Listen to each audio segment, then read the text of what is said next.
October 14th, 2018, Los Angeles. A man was standing on the sidewalk singing an Ozzy Osbourne song. On its own, that wasn't particularly interesting. Thousands of people around the world sang Ozzy's songs every day. What was interesting was this: the man was blind. He had no idea who wrote the song, and the man who did write it was sitting in the back seat of a black Mercedes 15 meters away, hearing his own song, truly hearing it, for the first time. What was even more interesting was this: in a few minutes, Ozzy was going to get out of that car, sit down next to that man, and experience something he had never experienced in any stadium, any arena, any festival in his life. That morning, Sharon had stood at the door and said, "Just go to the doctor, pick up your medication and come home. Don't go getting into any adventures." Ozzy had nodded like he always did. "Yes, love, I promise," he'd said. But it had been 40 minutes since he'd left the doctor's office, and Ozzy still had no intention of going home. He didn't even know where he was going. He just wanted to move. He didn't want to sit in silence thinking about what Parkinson's was doing to him. He was 69 years old. His legs didn't carry him the way they used to. His hands betrayed him sometimes. But inside his head, he was still that 25-year-old kid from Birmingham, fading on the outside, burning on the inside. A voice cut through the silence in the car. Faint at first, distant, a melody filtering through the traffic noise. Ozzy frowned. He rolled down the window, and as the warm California air hit his face, the voice became clearer. A man's voice, old, tired, slightly hoarse but incredibly emotional. And the song he was singing, Ozzy's entire body tensed. He recognized that melody. Of course he did. He'd written it himself. Dreamer. The song he'd written in 2001, dreaming of a better world, wishing the wars would end. But this man was singing it as though he'd written it himself, as though every word had been ripped from his own life. Ozzy leaned forward. "Tony," he said. His voice still carried that familiar Birmingham heaviness, but there was an urgency in it. "Stop the car." Tony glanced in the rearview mirror. "Now, sir, this is a no parking zone." Ozzy was already reaching for the door handle. "Tony, stop the car." The Mercedes pulled up to the curb. On the corner where Fairfax Avenue crossed 3rd Street, across from the farmer's market, a man was standing in the afternoon sun. About 72 years old, tall but slightly hunched forward. He wore a faded blue shirt and worn brown trousers. In his right hand, a white cane. In his left, a cheap microphone. The microphone cable ran down to a scratched-up amplifier at his feet, and on his face, large, dark sunglasses, not to block the sun, but to hide the darkness behind them.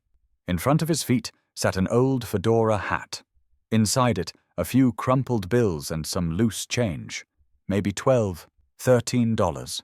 People walked past him, women jogging, teenagers staring at their phones, couples strolling with coffee cups in their hands. Nobody stopped. Nobody listened.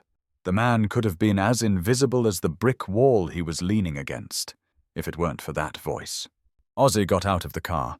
Tony moved to follow, but Ozzy waved him off. When his feet hit the sidewalk, his legs greeted him with that familiar stiffness. Parkinson's daily hello. But he didn't care. His eyes were fixed on the blind man. The old musician had moved into the second verse. His voice sat in a fragile place, each note seeping through a crack, like light slipping through a broken door. It wasn't technically perfect. A professional vocal coach would have found dozens of things to fix. But there, on that street corner, technique meant nothing. Because that voice was coming from somewhere raw, somewhere where pain lived, and loneliness, and still, somehow, hope. Ozzy took 2 more steps and stopped. He stood motionless until the song was finished. And right then, Ozzy Osbourne, a man who had played tens of thousands of concerts, standing on a sidewalk listening to a blind stranger sing his own song back to him, felt his eyes filling with tears. The song ended. The old man lowered the microphone and tapped his cane on the ground, feeling out his surroundings. Out of habit, he bent toward the hat and counted the coins inside with his fingers. Then he straightened up and raised his head. Even though his eyes couldn't see, he could sense someone standing close. "Good afternoon," the old man said. His speaking voice was lower than his singing voice. Got any requests? If I know it, I'll play it. Ozzy couldn't find the words for a moment. They formed on his lips, then scattered. Finally he spoke. That song you just sang, he said, his Birmingham accent carrying a strange warmth in the Los Angeles sun. Dreamer, where'd you learn that? The old man smiled gently. Ah, that song. I heard it on the radio years ago. First time I heard it, I cried right there in my car, middle of the road. A song written by a stranger grabbed me somewhere so deep it was like he knew my story. Ozzy swallowed. Your story? He said. The old man nodded. Everyone's got a story, sir. Whoever wrote that song, I think he's someone who's lost a great deal, because only someone who's lost a great deal can dream that honestly. Ozzy pulled a $100 bill from his pocket and bent down to drop it in the hat. But then he paused. He put the bill back in his pocket and instead asked, Mind if I sit with you for a bit? The old man raised his eyebrows. Sit, he said. Here? There was a low concrete wall at the edge of the sidewalk, in the shade, wide enough to sit on. That spot looks good, Ozzy said. The old man hesitated for a moment. Sir, nobody's wanted to sit with me in a long time. Usually people either toss some money and keep walking, or they don't look at all. Nobody's wanted to sit.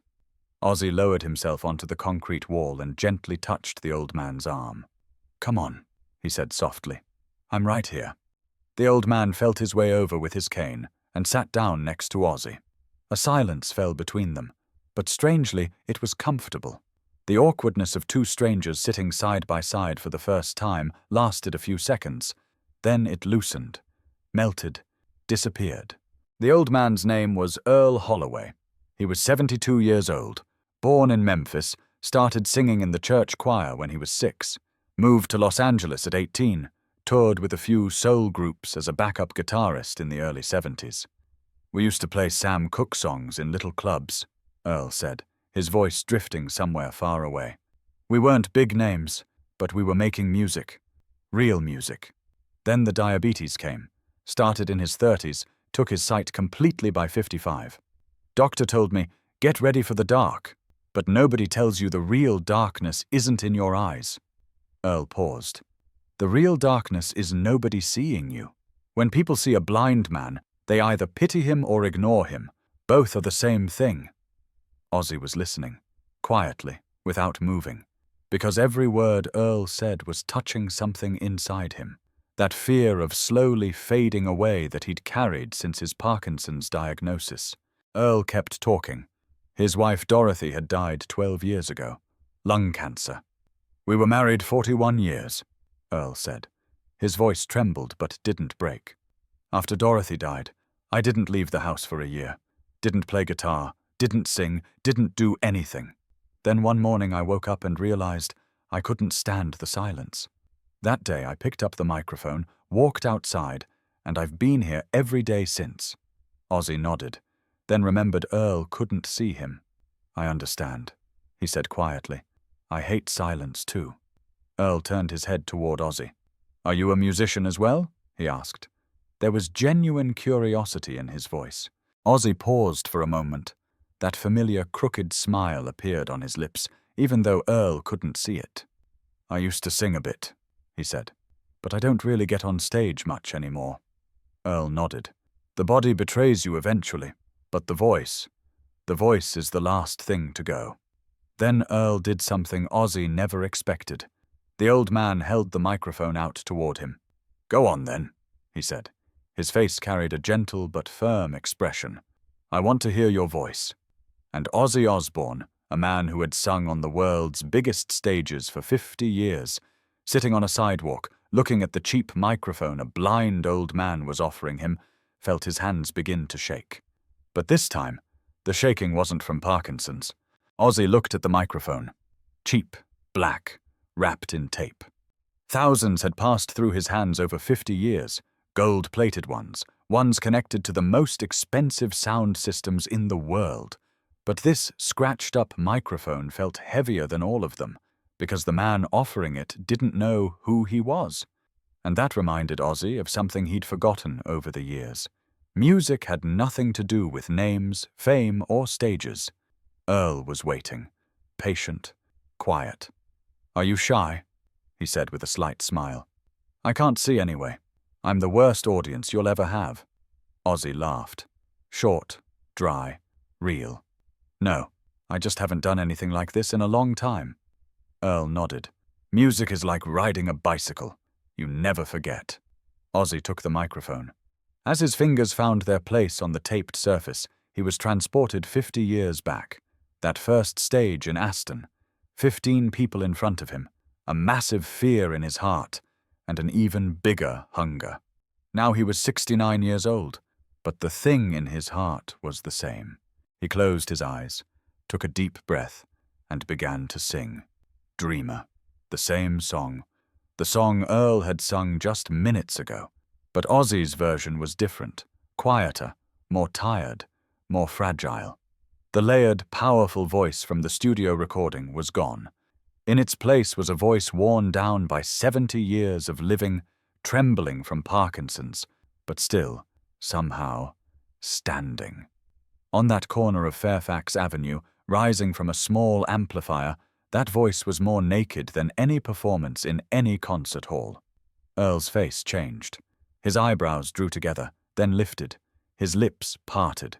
He tilted his head to the side. He recognized something but couldn't quite catch it. That voice was coming from somewhere. But where? The crowd had started growing without anyone noticing. First, a woman stopped, lowering her coffee cup. Then a young man pulled out his earbuds. Then a couple, hand in hand, slowed their walk and came to a halt. Within 2 minutes, 20 people had gathered, and nobody was talking. They were just listening, because something real was happening there on that sidewalk, and when people sense something real, they stop. When Ozzy moved into the second verse, Earl couldn't hold back. He wedged his cane between his knees and began to sing. He didn't sing over him. He slipped underneath. 2 notes below Ozzy's melody, he opened a soft, respectful harmony. 2 voices intertwined. One raw and cracked, the other tired but warm. One coming from the dark corridors of rock, the other rising from the wooden pews of gospel churches. They were the exact opposite of each other, and that was exactly why they fit together perfectly. Neither Ozzy nor Earl were aware of the crowd around them. Both had their eyes closed, one choosing the darkness, the other already living in it, and the music had carried them somewhere else. When the song ended, there were 3 seconds of silence. Then the applause started. 40, maybe 50 people, standing on a Los Angeles sidewalk, clapping for 2 old men. Several of them had tears in their eyes. Earl was stunned.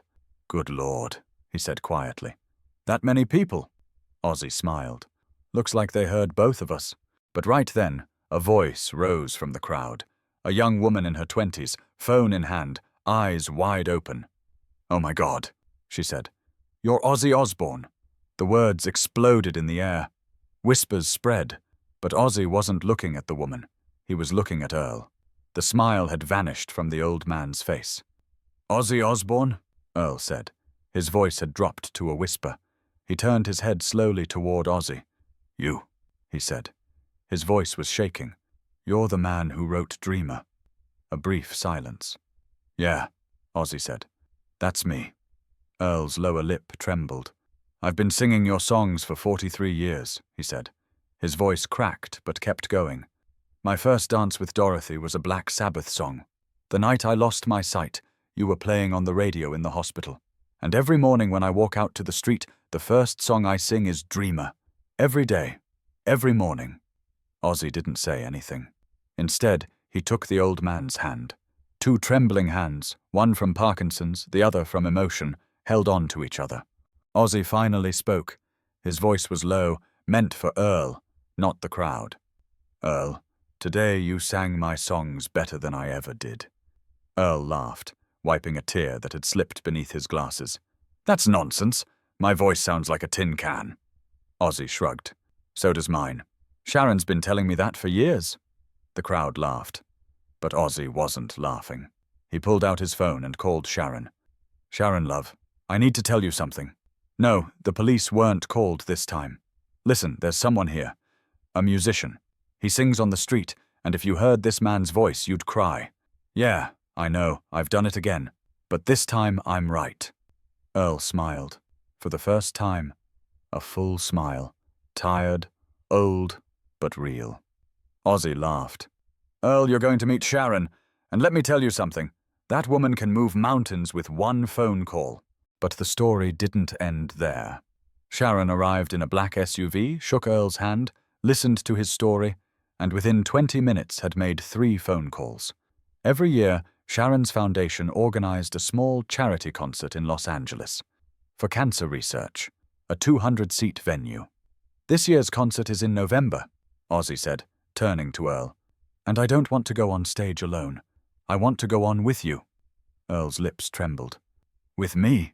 His voice sounded like a child who couldn't believe what he was hearing. You and me. Dreamer. The stage won't feel familiar, but the microphone will be the same. Earl took off his sunglasses. For the first time. Underneath, a milky white film covered his pupils, eyes that looked at nothing, but reflected everything the years had gathered. Why? He said. Why are you doing this? Ozzy thought for a moment. Because today you reminded me of something. Music doesn't need a stage or lights or a name. It just needs an honest voice. And Earl, yours is the most honest voice I've ever heard. Earl put his glasses back on. You know what Dorothy would say if she heard this? He said. Earl Holloway, I've been telling you for 50 years. One day someone's going to come along and get you off that corner. Now get up and thank the man. Ozzy laughed. Dorothy sounds like a smart woman. Earl nodded. Ozzy placed a business card in Earl's hand. That's the foundation's number. Call tomorrow. Then he paused.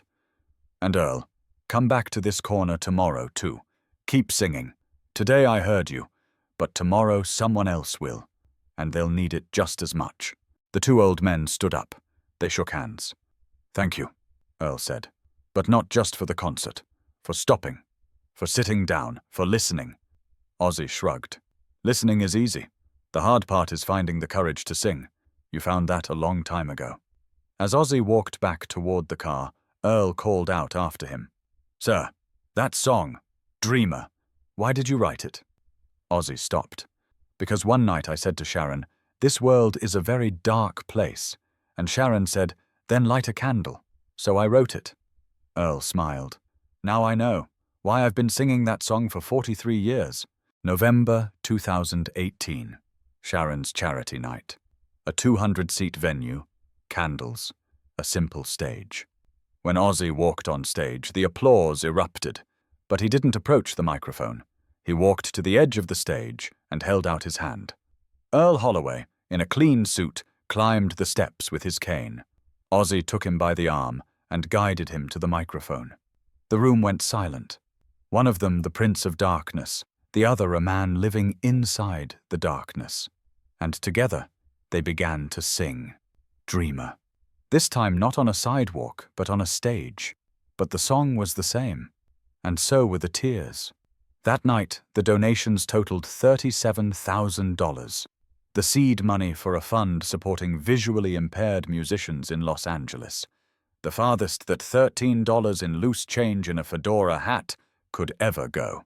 In an interview where Sharon recounted that night, she said, I've known Ozzy for over 40 years, but when he got out of his car and sat down next to that man, it was as if I was seeing him for the first time. This is a man who's lost everything and won it all back. Someone very much in the public eye, but his finest moments are the things he does when no one is watching.